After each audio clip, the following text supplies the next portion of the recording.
And we are in a severe weather alert. Flood warnings are in effect right now, and several local streets and highways are already flooded.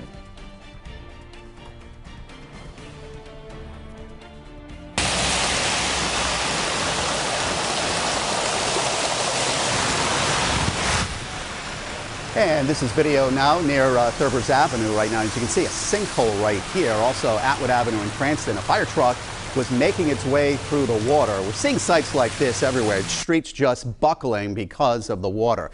Now let's give you a live look now at 95 at Thurbers Avenue, where traffic is still at a standstill. There's the traffic right now. You can see no one getting by due to both directions because of that severe flooding. RIDOT is looking to clear the drains on Route 10, Route 6, and on 95.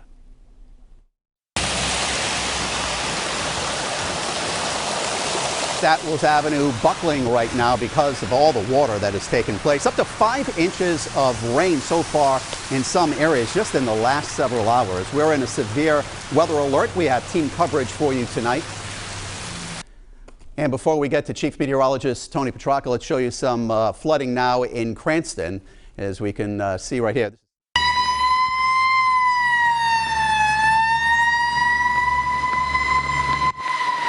Here, as the severe flooding is happening in just about every community. Team coverage for you tonight. Chief Meteorologist Tony Petrarca will have the latest forecast in just a minute. 12 News reporter Matt Paddock is standing by, but first let's go to Alexandra Leslie live in Cranston. Alex? Well, Mike, we've been out here for a couple of hours since about 2 o'clock. That's when we just barely avoided the flash flooding over here ourselves and went into the shopping plaza.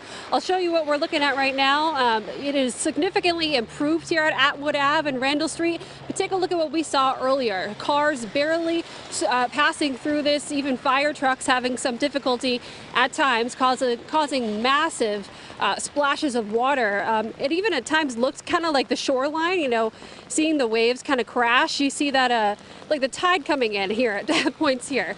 And people were trying to avoid this heavy downpour coming into this parking lot here to try and wait out this storm. Police were blocking off the road at times, but then people just started passing through. We spoke with one person who was actually trying to leave work, and here's what they said. I want to go home, but they stuck. Everything is flooding from the salon where we work. I think it ran down so fast. Yeah. So people stuck everywhere, over there, over here. So we just stay here to wait.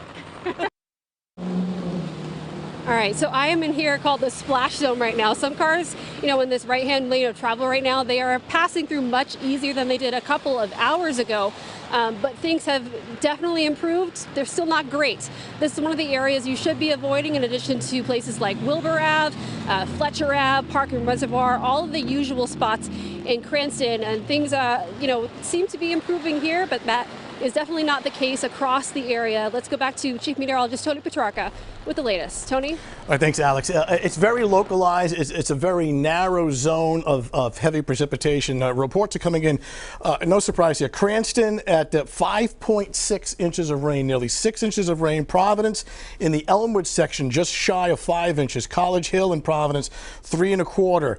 Pasco over 3 inches of rain. So very heavy rain has been falling over the last several hours, and the net result, of course, has been some of the flash flooding.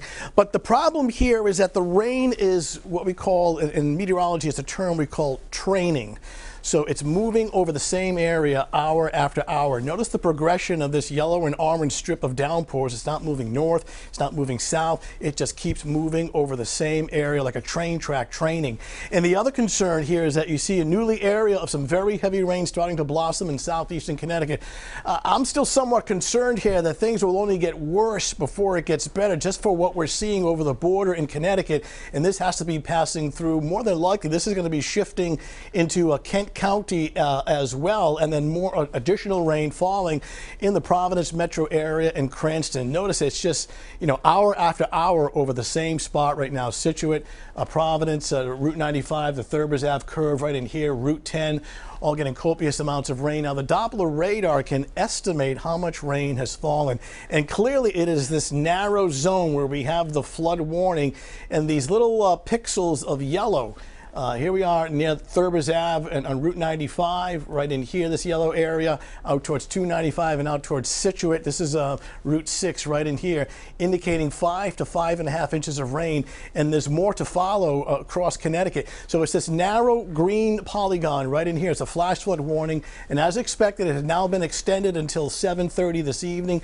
These little green boxes indicate where it's flash flooding is being reported, and you see additional heavy rain that has blossomed Willimantic and Norwich. This is all heading into the Rhode Island area over the next several hours. The far southern part of the state, Newport, and even New Bedford, you've been fairly quiet for now, but the rain will be filling in there as well. The other concern, nothing scattered here. Look at the widespread rain back through upstate New York in Pennsylvania. This is a slow-moving weather system that will be approaching tonight and even into tomorrow. We just can't win here. I mean, we need rain. We don't need it at this kind of volume over a short amount of time. Also, we're going to include in these downpours some thunderstorms as well. You see the poor visibility and the downpours that continue in Providence, whereas New Bedford, for now, you've been relatively quiet. It's an ongoing significant weather situation in some communities right now, and based on the Doppler radar, I do expect this to get worse before it gets better. There's a lot to talk about coming up in our next weather segment in just a bit. All right, Tony, thank you. An incredible amount of water. You got to check this out. This is Route 95 in Providence by the Eddy Street exit. Looks like something right out of a movie here. You can also see the highways flooded out. Governor Dan McKee says he just had a flash flood briefing with the EMA, State Police, and RIDOT. He says state police are working to escort drivers who are stuck in this mess right here. For more pinpoint weather team coverage, let's send it out to Matt Paddock, who's live on Atwells Avenue. What's it looking out like there, Matt? You can see the water just coming down the street here.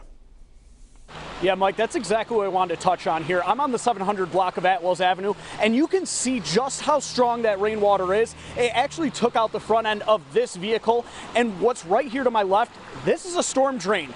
That is flooding, and it's also caused a sinkhole right here on the side of the road. This is actually a piece of that pavement here on Atwells Avenue, and I just want to take a quick second to show you how deep the sinkhole is. I'm going to drop this right in here. You see that splash? It's pretty deep. I'd say it's probably knee deep. Now, just about an hour ago, Providence Water did stop by and set up these cones and say they would have a team on scene. What they're going to do is they're going to take all the water out of the sinkhole and then they're going to fill it back in. But it looks like it's already too late. That water got underneath the asphalt here, causing the street to buckle and bubble. I'm going to keep making my way down the street. For those of you that were with us at the 4 o'clock hour, there was a vehicle set up right here. And that just shows you all the debris that got stuck underneath that car. We're talking about multiple traffic cones, and this is actually from that sinkhole. This is a part of Atwells Avenue that's just been torn up from these rain-like weather. Now, we're going to be tackling all of this weather throughout the night, so make sure you're sticking with WPRI 12, both on air and online for the latest developments. But live in Providence, Matt Paddock, 12 News. Matt, thank you, and please stay with 12 News as we track this severe flooding. You can get weather updates around the clock on WPRI.com and by downloading the Pinpoint Weather 12 app on your smartphone or tablet.